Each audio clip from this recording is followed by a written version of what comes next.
আসিফ মোহাম্মদ সজীব ভুঁইয়া তিনি এয়ারপোর্টে, আমাদের ঢাকা এয়ারপোর্টে একটা ম্যাগাজিন সহ তার ব্যাগে একটা ম্যাগাজিন পাওয়া গেছে এবং সেটা নিয়ে নানান ধরনের কথা হচ্ছে। আমাদের স্বরাষ্ট্র উপদেষ্টাও বলেছেন এটা একটা ভুলে একটা কিছু হয়ে গেছে, এটা ভুল হতেই পারে, আপনি হয়তো বাসা থেকে বেরোচ্ছেন, মোবাইল নেওয়ার পরিবর্তে হয়তো চশমা নিয়ে নিয়েছেন, বা চশমার পরিবর্তে হয়তো মোবাইল ব্যাগে ঢুকিয়ে নিয়েছেন, এয়ারপোর্টে গিয়ে আপনি মনে পড়লো যে আরে আমি তো চশমা আনতে মনে নাই। এই ধরনের একটা ভুল তিনি বলছেন যে এই ধরনের একটা হয়ে গেছে। তো সেই ইয়েটা কি কতটুকু সাধারণ মানুষের ক্ষেত্রে যদি এই ইয়েটা হতো, সেই ক্ষেত্রে সাধারণ পাবলিককে কি করা হতো, অ্যারেস্ট করা হতো, জিজ্ঞাসাবাদ করা হতো, নানান ধরনের সন্দেহ করা হতো, সেই বিষয়টি যেমন আছে। আসিফ মাহমুদ সজীব ভুঁইয়া তিনি তুরস্কে চলে গেছেন, তারপর হয়তো মরক্কো যাবেন, নির্দ্বিধায় বিনা বাধায় চলে গেছেন। 3 স্তরের সম্ভবত এয়ারপোর্টে এক ধরনের চেক করার বিষয়টি রয়েছে। সেই ক্ষেত্রে তিনি সর্বশেষ চেকিং এ কিভাবে ম্যাগাজিনের বিষয়টা সামনে আসলো, স্বরাষ্ট্র উপদেষ্টা সেটার জবাবও ঠিক মতো দেননি। তিনি নানানবিধ কথা বলেছেন, যেগুলো আপনারা জানেন, পত্রিকায় আছে। আর সর্বশেষ আমরা যে বিষয়টি কথা বলার চেষ্টা করব, যে মুরাদনগর, কুমিল্লার মুরাদনগর বেশ আলোচিত। মুরাদনগরের ঘটনাকে পলিটিক্যাল কালার দেওয়ার চেষ্টা করা হচ্ছে, এই বলছে অমুক দল, সেই বলছে তমুক দল। যেই দলেরই হোক, সাধারণ মানুষের কথা, যেই দলেরই হোক, এই ধরনের দলাদলি না করে তার শাস্তির বিধান করা হোক, বা বাংলাদেশের আমাদের যে যুব সমাজ, তাদের অবস্থান, নীতি নৈতিকতার বিষয়টি আমরা কোথায় গিয়ে দাঁড়িয়েছে সেই বিষয়টি আমরা তুলে ধরতে চাই। তো এরই মধ্যে আমাদের সাথে অনেকে যুক্ত হয়েছেন, আমি আপনাদেরকে রিকোয়েস্ট করব, আমরা আজকে গুরুত্বপূর্ণ 3টি ইস্যু নিয়ে কথা বলবো, আপনারাও অংশগ্রহণ করবেন। মুন্না, তুমি কমেন্টস গুলো দেখাতে থাকো। আপনারা যদি প্লিজ একটু শেয়ার করে দেন, তাহলে আমাদের সাথে অনেক দর্শক যুক্ত হতে পারবেন। আমি আবারও বলছি, আমাদের আজকের অতিথি হচ্ছেন অ্যাম্বাসাডর হারুন আল রশিদ। তিনি লেখালেখি করেন, সোশ্যাল মিডিয়ায় এখন বেশ অ্যাক্টিভ, বই লেখেন, কিন্তু এখন সোশ্যাল মিডিয়ায় তিনি তার বক্তব্যে, তার কথাই হচ্ছে আমি যুদ্ধে আছি। আমাদের ডক্টর ইউনূস সাহেবও যুদ্ধে আছেন, যুদ্ধ পরিস্থিতিতে আছেন। তিনি বারবার বলেন আমাদের অ্যাম্বাসেডর হারুন আল রশিদ তিনিও যুদ্ধ অবস্থার মধ্যে আছেন। সেগুলো কি আমরা জানতে চাই না, কিন্তু আমার এখন প্রথম প্রশ্ন আপনার কাছে যেটি, সেটি হচ্ছে আমাদের বাংলাদেশি ভাইয়েরা মালয়েশিয়ায় যারা আছে তাদের মধ্যে 36 জনকে মালয়েশিয়ান পুলিশ আটক করেছে, এবং পুলিশ সুনির্দিষ্টভাবে বেশ কিছু অভিযোগ তাদের বিরুদ্ধে এনেছে। যে পুলিশ বলছে যে 36 জনের অধিকাংশ হচ্ছে জঙ্গি সংগঠন আইএস এর সাথে সম্পৃক্ত, এবং তারা সেখানে বিষয়গুলো অর্গানাইজ করে এবং তাদের মতাদর্শের সাথে অন্যদেরকে টানার চেষ্টা করে। এই বিষয়টি বাংলাদেশের ভাবমূর্তি কতটা ক্ষুণ্ণ করেছে, বাংলাদেশের মানুষ যারা মালয়েশিয়া আরো আছে তাদের নিরাপত্তার বিষয়টি যদি আপনি একটু ব্যাখ্যা করেন, জি প্লিজ। ধন্যবাদ ইসমাইল ভাই। এই 36 জন জঙ্গি যারা মালয়েশিয়া ধরা পড়লো, জি। যে আরো বেশি ধরা পড়েনি এতে আমি অবাক হচ্ছি। মালয়েশিয়ান গভর্নমেন্ট বলুন, পৃথিবীর সকল গভর্নমেন্ট, একেবারে এমনকি ওআইসি রাষ্ট্রসমূহের মধ্যেও আমি হিসাব করে দেখেছি 3-4টা রাষ্ট্র বাদ দিলে, বাংলাদেশ, আফগানিস্তান, সোমালিয়া, মোটা দাগে এই 3টে দেশ বাদ দিলে পাকিস্তানকেও আমি এই গ্রুপে রাখবো না। এরা প্রত্যেকে জঙ্গিদের সম্পর্কে অত্যন্ত সচেতন। যেগুলো অমুসলিম রাষ্ট্র তারা তো ভয় পায়, এই মুসলিম রাষ্ট্রগুলোও জঙ্গিদের খুব ভয় পায়। মালয়েশিয়া ভয় পায়, ইন্দোনেশিয়া ভয় পায়, সৌদি আরব ভয় পায়। হ্যাঁ, আরেকটা দেশ আছে যেটা যেটা ঠিক বাংলাদেশের মানুষ এটা পছন্দ করে না, মনে করেন যারা মুক্তিযুদ্ধের সপক্ষে শক্তি বলি আমরা বলি, তারাও ব্যাপারটা বোঝে না। যেমন ইরান একটা রাষ্ট্র, সেটা সেটা শিয়া রাষ্ট্র ঠিক আছে, কিন্তু তারা একই কায়দায় যে আইন কানুনে সরকার চালায়, যে কোনো জঙ্গি দেশ হয়ে গেলে, সোমালিয়া তো হয়নি, সোমালিয়ার অবস্থাটা ভিন্ন, আফগানিস্তান আফগানিস্তান যেই আইনে রাষ্ট্র চালায়, ইরানও সেই আইনে রাষ্ট্র চালায়। এখন আফগানিস্তানকে পছন্দ করি না, ইরানকে পছন্দ করি, এগুলো হলো আমাদের যুক্তির দুর্বলতা।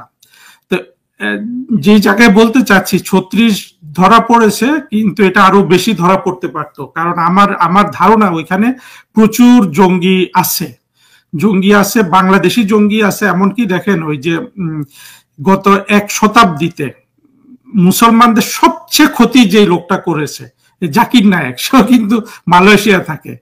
আবার বাংলাদেশে জাকির নায়েকের একটা স্পেসিফিক কপি পাওয়া গিয়েছিল, আজহারি, সেও কিন্তু ওই নিয়েছে, আশ্রয় নিয়েছে মালয়েশিয়াতে। কিন্তু মালয়েশিয়ার সরকার ইসলামী হিসাবে ওদেরকে আশ্রয় দিয়েছে, কিন্তু এরা যে জঙ্গি মতবাদ প্রমোট করে সেটা যদি ধরা পড়ে আজহারিকেও ধরবে, জাকির নায়েককেও তারা মালয়েশিয়া থেকে বাইর করে দিবে। কারণ মালয়েশিয়া হলো ওই রাষ্ট্রগুলা, মালয়েশিয়া কিন্তু ইসলামিক আইনে কিন্তু আছে, ওইখানে ইসলামিক আইন কার্যকর আছে, এটা আমরা অনেকে জানি কিনা জানি না। মালয়েশিয়া নিজেও কিন্তু আধা ইসলামিক একটা রাষ্ট্র, অর্থাৎ ওইখানে মুসলমানদের জন্য ইসলামিক ল, খ্রিস্টান এবং অন্যান্য যারা আছে চাইনিজ হিন্দু অর্থাৎ অমুসলিমদের জন্য একেবারে আধুনিক গণতান্ত্রিক আইন কানুন, এইভাবে রাষ্ট্রটা চলে মালয়েশিয়া।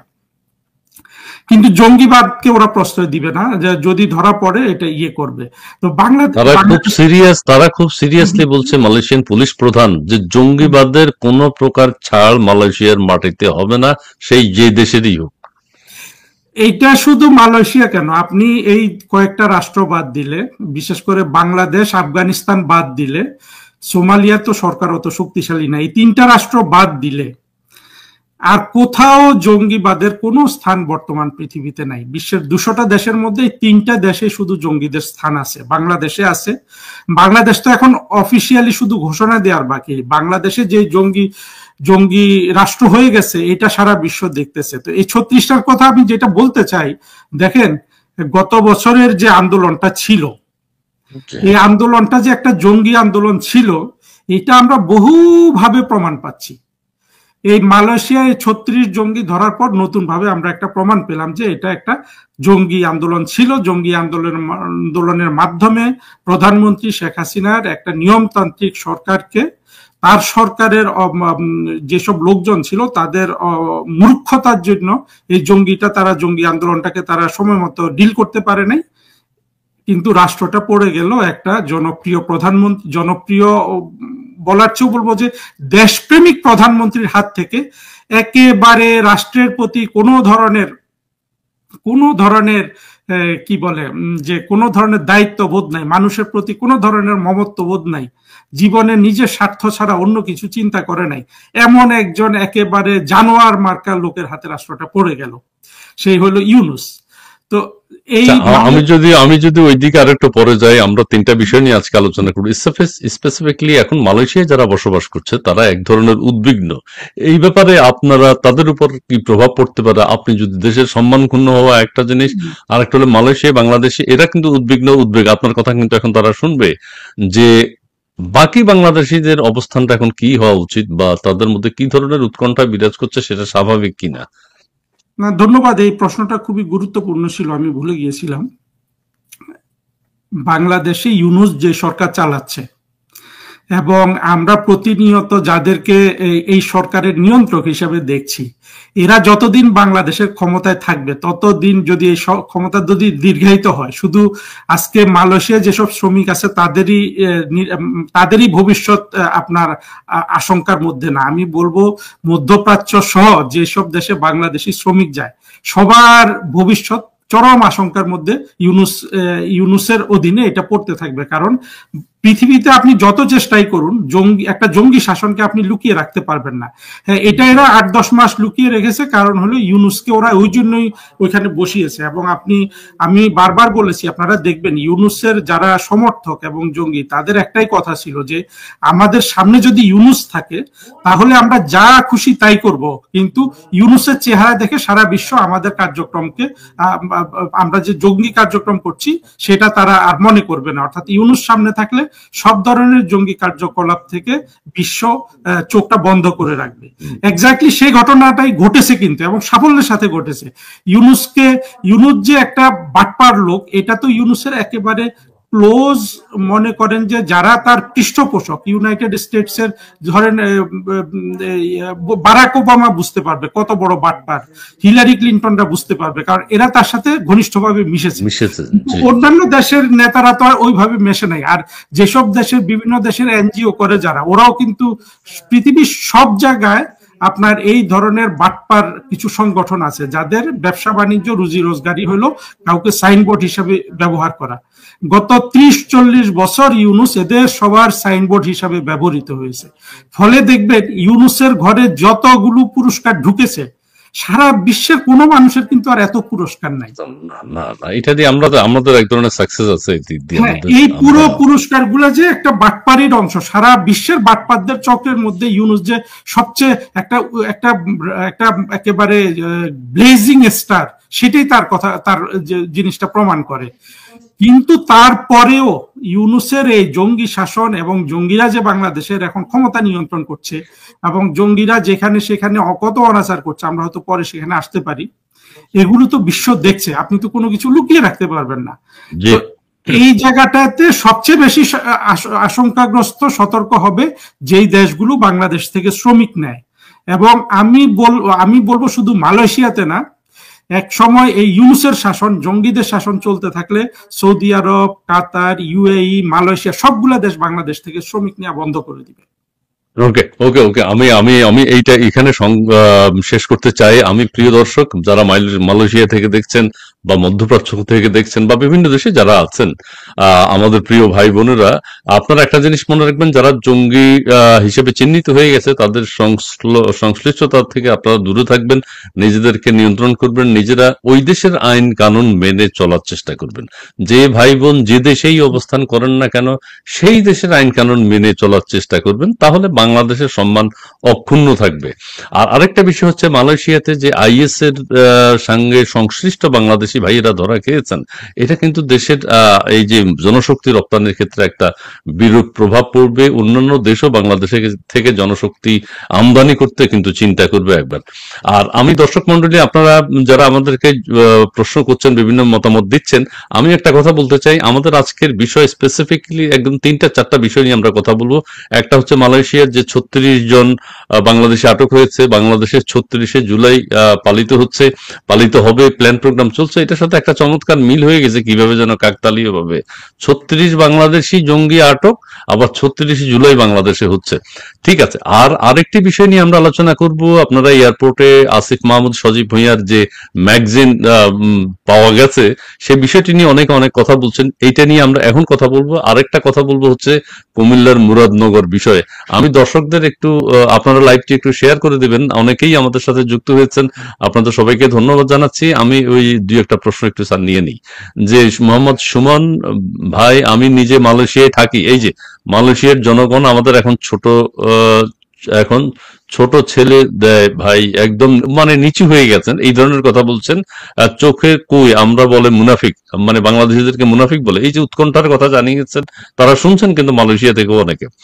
G please. তারপরে হচ্ছে ধানমন্ডি 32, এই আইএস জঙ্গিদের নিয়ে মালয়েশিয়ার সরকার এখন কি করছে একটু বলুন। হ্যাঁ, মালয়েশিয়ান সরকার তো তদন্ত চালাচ্ছে, পুলিশ উদ্বিগ্ন, পুলিশ তাদের বলছে যে মালয়েশিয়ার সাথে, আইএস এর সাথে তারা সংশ্লিষ্ট, কিছু বাংলাদেশে পাঠিয়ে দিয়েছে, কিছুকে তারা এখনো অ্যারেস্ট করেছে, তাদেরকে জিজ্ঞাসাবাদ করা হচ্ছে, আইনানুগ তারা ব্যবস্থা নেবে। মিত্রজিৎ রায়, বর্তমান সময়ের পূর্ববঙ্গ পশ্চিমবঙ্গ ভীষণভাবে আক্রান্ত হয়ে আছে। ধন্যবাদ আপনাকে। এরপরে কে আছে? নেসারউদ্দিন, আওয়ামী লীগকে শেষ করা যায় না, যারা শেষ করতে চেয়েছে তারাই শেষ হয়ে গেছে। ধন্যবাদ আপনাকে নেসারউদ্দিন। রিয়াদ হোসাইন, জামাতি জঙ্গিগুলোর কমন কিছু কথা, মতের মিল হলে নাস্তিক, মতের অমিল হলে নাস্তিক, আর ভারতের দালাল বলবে পুরাই মুখস্থ বলি। জি, এইটা আমরা দেখতে পাচ্ছি। রিয়াদ হোসেন, আপনাকে ধন্যবাদ। নমরুদ নাকি না, জি নূর নদী, চালিয়ে যান। জি জি বলেন। নাস্তিকটা পুরোপুরি কিন্তু বাংলাদেশে যেসব মৌলবাদী সংগঠন আছে, এটাকে ওরা কিন্তু রাজনৈতিক হাতিয়ার হিসাবে ব্যবহার করছে।